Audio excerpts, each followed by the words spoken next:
And developing right now, reports of more than 100 people injured in Lebanon today after multiple electronic devices exploded. You are looking live. This is outside a hospital in Beirut where some of the wounded were transported this morning.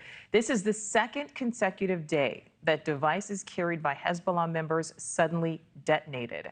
Those devices initially traced back to a company in Taiwan, but earlier today, that company issued a statement saying the devices that exploded were made and sold by a Hungarian manufacturer that has a license to use its brand. So joining me now, former senior U.S. intelligence official Norman Roule. Norman, thank you so much for your time on this. Second consecutive day. Talk about the significance of this latest attack and the planning that likely went into it. Good afternoon, Nichole.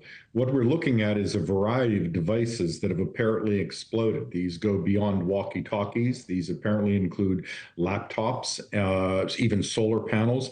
And what you're looking at is the execution of what was a long-term campaign to, in essence, target Hezbollah combatants and operational leaders in a way that would minimize civilian casualties. This operation is very significant. It basically will introduce chaos into Hezbollah's decision-making and will take off their operational capability a number of personnel from a wide array of Hezbollah's operational organization. So Norman, you mentioned, laptops, solar panels. Obviously, we know pagers. Now we know walkie-talkies. What communications devices will Hezbollah be able to feel they can use after this? And do you think we're going to see more explosions? Well, first, I believe Hezbollah's only got couriers or runners as their only reliable, safe communication. And even there, Israel may have recruited some of the runners or couriers to compromise that information stream. It is likely that we're seeing something that is the beginning of a long-term campaign. Israel has 60,000 of its citizens who have been away from their homes for about a year, little less than a year, and they have declared that it is a priority to return them to their home. Hezbollah has been firing 50 to 70 rockets on Israel every day, and Israel has declared it's a priority to end that firing. This appears to be part of a campaign to execute that strategy to achieve those goals. Do you think, Norman, we will see some type of retaliation from Hezbollah?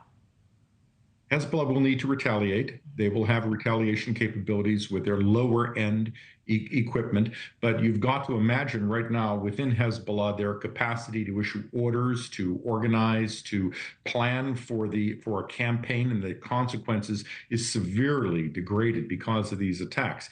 Hezbollah will need to demonstrate it has survived and is still capable. This may take some time to play out. And Norman, we know, we've seen since October 7th, we're coming up on the one-year anniversary, there are constant fears of escalating tensions. What do you think this means for what's happening in Gaza? Well, this in many ways is separate from the Gaza campaign by Israel. Hamas will be unable to support this. It is possible we may see the Houthis from Yemen or Iraqi militias conduct some sort of attack on Israel in solidarity with Hezbollah. At the same time, apparently a number of Houthi fighters in Syria were wounded when their equipment exploded, demonstrating the ties between Hezbollah, Iran, and the various proxies. So the region remains in a very dangerous position, and diplomacy does not look like it's being successful. Last question. Do you think we will see more explosions? Is it inevitable? We will see more attacks by Hezbollah and Israel conducting airstrikes and other kinetic activity to defeat Hezbollah operatives. All right, Norman Roule, always appreciate your insight. Thank you.